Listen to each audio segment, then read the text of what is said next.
নাহমাদুন সাল্লি আলা রাসূলিল কারীম। সময় একেবারেই নেব না। ভারত বিরোধী কথা হয়েছে। 53 বছর যারা শাসক ছিল সবাই ভারতের গোলামি করেছে। ঠিক।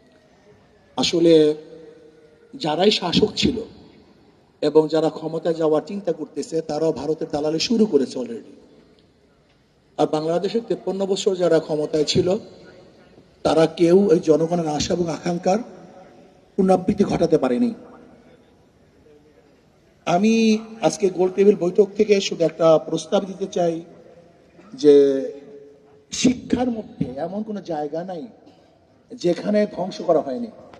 এখন যদি বলেন যে আপনি ইসলামী শিক্ষা সেখানে দিবেন, মধুর সাথে যদি আপনি বিষ মিশ্রণ করেন সেই মধুতে কোনো কাজ হবে না। শুধু ইসলামী শিক্ষা দিলেই হবে না, বরং এই শিক্ষা যা সাজানো হয়েছে এর কোন অংশ আপনি বাদ দিবেন, কয়লার কোন অংশ আপনি কালো, যদি প্রশ্ন করেন যে তেঁতুলের কোন অংশ চুকা, মিষ্টির কোন অংশ মিষ্টি, এই প্রশ্নের জবাব যেমন সমাংশ এই বিগত দিনের যে শিক্ষা কারিকুলাম সাজানো হয়েছে এর প্রত্যেকটা বই বাদ দিতে হবে, নতুন ভাবে বই সাজাতে হবে, নয়তো আন্দোলন ব্যর্থ হবে।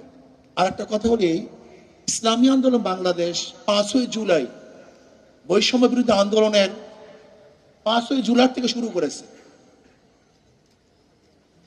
4 আগস্ট শাহবাগে আমি বলেছিলাম বিকালে যে আগামী 5 তারিখ গণনগর জনগণের গণভবন জনগণ দখল করবে।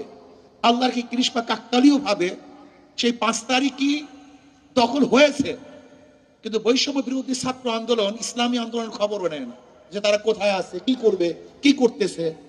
আজকে বাংলাদেশে এত পরিবর্তন হয়েছে, আমি প্রশ্ন করি ইসলামী আন্দোলনের সাথে কি পরামর্শ করা হয়েছে?